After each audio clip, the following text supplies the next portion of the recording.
Hi, this is Pete Gary with the Boca Voice. Welcome to Fact or Fiction Friday. Today we have Andy Thomson who's ready for City Council of Boca Raton. Andy, thanks for joining us and welcome. Peter, it is my pleasure. I love what you're doing with the Boca Voice. It's an honor to be here. Thank you very much. Well, tell us, Andy, what brought you to Boca Raton and what's making you run for City Council? What brought me to Boca Raton was my parents. My roots in Boca Raton go back as many as 50 years, actually. My parents were students at FAU. They met in 1967 in the library at FAU. My mom was studying to be a teacher. My dad was studying political science. And they met at the library in 1967, making my brother and I suppose, products of Boca Raton. And I've been practicing law here since 2011. I've been playing in the beaches and parks here most of my life, actually. I grew up in Coral Springs, right down the street. I'm a native Floridian. Wow. And so I've been in Boca, coming to Boca, loving Boca. And in fact, my parents would bring me here as a kid because it held a very special place in their heart. And for that same reason, it does for me, too. That's great. So you're running in a very complex race because you have three people running for that same seat. Right. And tell me a little bit about what's unique about you in that seat. Sure. I look at a campaign like I do a job interview, actually. And I am a working man. I've been working my entire life since I was a kid. And so I think that I am the ideal candidate and the ideal person for this job for two main reasons. One was that when I was studying, I was an engineer originally. I studied engineering at Georgia Tech. That was the only 4 years I've spent outside of Florida, actually, which were cold by my standards in Atlanta. I studied engineering there, and after I got out of school, I went and worked at a civil engineering firm where we did transportation planning, traffic studies, urban planning. And what we did was this municipalities like Boca Raton would hire us to do to help solve their traffic problems. And I was the guy out on the streets taking the data, coming back to the office, putting together a plan with my colleagues to help solve the traffic issues that the cities were facing. And in a city like ours, who having experienced the growth that we have, one of the issues that we've been having, and I hear this a lot from residents, is traffic.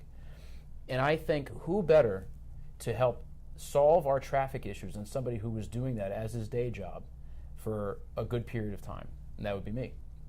The other thing that I can bring, and what differentiates me, is my day job now.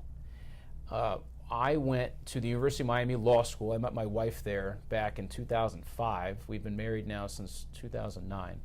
And we both are business litigators, which means that we help people resolve their business problems. Business leaders, managers, employees come to me in the hopes of I can help resolve the business dispute that they've been facing. And what I do now, and this is how I pitch myself to clients, is on my worst day, and on my average days, I am an advocate. I will argue your case to the judge, and my clients have told me that I'm really good at it. But what I tell my clients is that on my best days, I am more than that. I'm a peacemaker because I can help resolve the issues that they're facing efficiently, quickly, inexpensively, and bring people together in such a way that it's mutually beneficial to everyone, because that's essentially what a compromise is. And that's a skill set. Solving business disputes, complicated issues, bringing people together. I think that, along with my background in transportation planning, make me an ideal candidate for a job like this, a job on City Council. Andy, our city seems to be in a little bit of turmoil. We have a couple different factions out there, that seem to be that developer side and the residents that have a tendency to live east in that Golden Triangle area for the most part. Right. But when I look at it, they seem to want to argue pretty much about everything. And I'm not saying that in a negative way. I understand that there's a heated debate about a lot of things. Mm-hmm. And I sometimes get in an active debate in regards to, they think I'm a developer sometimes, and I'm not. I'm not a developer. But it's funny when I look at some of these things. If they say the sky is blue, they'll argue with you over the sky is blue.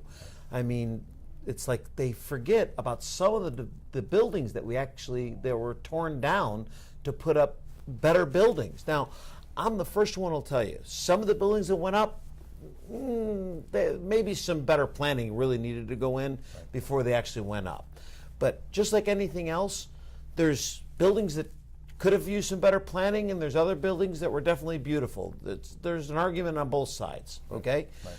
Tell me a little bit better on what you would do differently on city council to better manage that relationship between residents and developers. Well, for the past, since I've been practicing law, what I've been doing is bringing people together to solve disputes kind of like this one.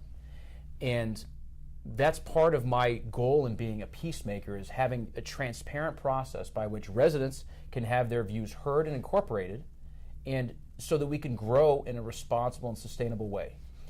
Over the past few months, I've been knocking on lots of doors, Peter, and I've been talking to a lot of residents. And one analogy that keeps coming to mind, and it resonates with voters, is I tell them about my family, my 4-year-old in particular. I have 3 kids, Allie, Maddie, and Henry. They're 4, 2, and 10 months. And in fact, at the end of February, they turn 5, 3, and 1, and we're going to have every parent's dream, a triple birthday party for them. But I tell people about my 4-year-old, Allie, because she is, in my opinion, at that perfect age. She's not in the terrible twos anymore where she's saying no all the time and disobeying. But she's also not 16 and asking me about going on dates and asking me for money, asking me for my car keys. Careful, I got a 13-year-old. Trust me, you don't want to go that quick. It's coming, I know. I don't want to hear it, but I know it's coming. And so there's part of me, and I think for most parents feel this way, there's part of me that wishes I could take Allie and keep her this age forever, because every parent knows that growth is going to happen, and they don't want to face it sometimes, and that's a perfectly human and natural view of things.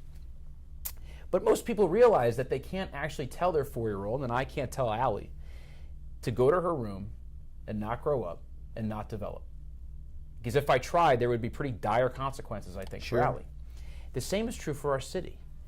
I can't, and none of us, I think, realistically can say that the city is not going to grow. We're not going to allow the city to grow. We're not going to allow it to develop, because that would lead to stagnation, deterioration, dire consequences, just the same as it would if I tried that with Allie. Instead, the key is to have rules in place that govern the growth, that govern the development, so that the city grows up just like Allie would grow up to a place where she can succeed. And so what are those types of rules?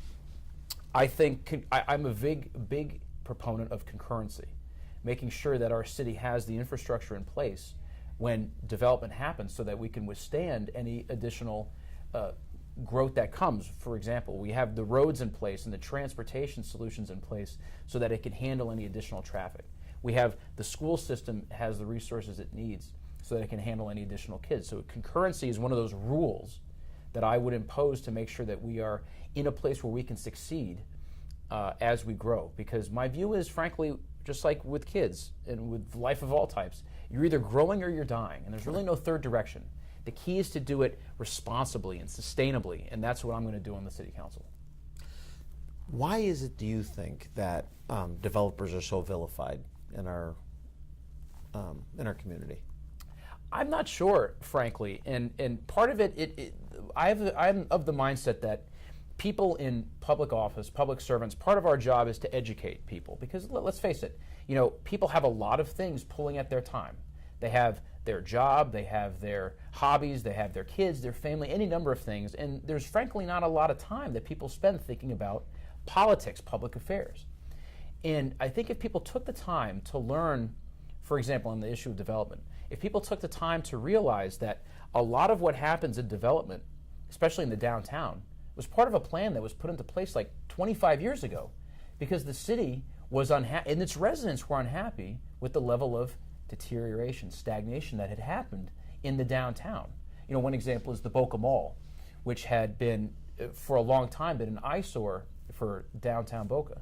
And we, as a city like Boca, we're better than that, and we recognize that. So what we did, collectively, not just developers, but the city voted on a redevelopment plan where we decided that we would rather have some enhanced, vibrant downtown rather than the deterioration that had been affecting us for so long. Sure. And so the city, the residents approved a plan to redevelop our downtown, and that's actually what we're seeing now, is that plan being put into place and executed. And part of my job, I think, as a member of the City Council and even as a candidate, is to help walk people through that history, because I'm not sure everybody realizes that. And so when people nowadays can say, well, it seems like we're growing too fast, look, like I said, I'm a dad. I get that. I don't want my daughter growing up too fast. No parent does. We have to have rules in place that govern it. But I think what we've seen in the last few years, to the extent people feel that there's been too much growth too quickly, it's what was really a growth spurt. And by that I mean we had a period of time during the recession where there was hardly any building at all. And that's in part because there was no financing to accomplish any building. But since then, we've had a number of buildings, some of which you mentioned, that have been put up since then. And really, effectively, what we've had is maybe 10 years worth of growth in just a couple of years. But that's not because there's some accelerated growth that we're experiencing. No, it's just that for a while there was no money to put into place the redevelopment plan that the city had agreed on years ago. And so instead what we're seeing now is the buildings going up more rapidly nowadays, but frankly, I don't see there being much more to redevelop there, because the redevelopment plan, we're reaching, I think, that level, the cap that we had talked about and put into place 25 years ago. Well, I agree with you there. So what else would you like the residents and the viewers to know about you as we go off into this election, and March 14th is coming up quickly? What would you like the viewers to know about you, Andy Thomson, and your family as they go to the voting booths? Sure. I have public service is something that's been in my DNA. There's really no other way to put it. My mom was a school teacher for elementary and preschool kids, which, as you might imagine, takes a whole different level of patience. My dad served our country in Vietnam. And when my mom got sick later in life, my dad has since then taken care of her. So there's been no greater example of service and commitment than what I see from my parents. And that's been passed on to me. And what I want to do is what's best for everybody in this city, not just my neighbors, not just the people who live near me, not just the people who agree with me, but everybody, all 90,000 residents.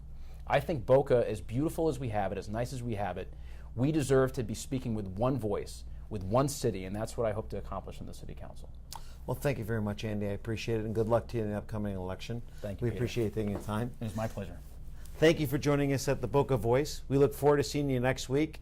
And don't forget to follow us at thebocavoice.com or on Facebook. We look forward to seeing you next week on Fact or Fiction Friday. Thanks.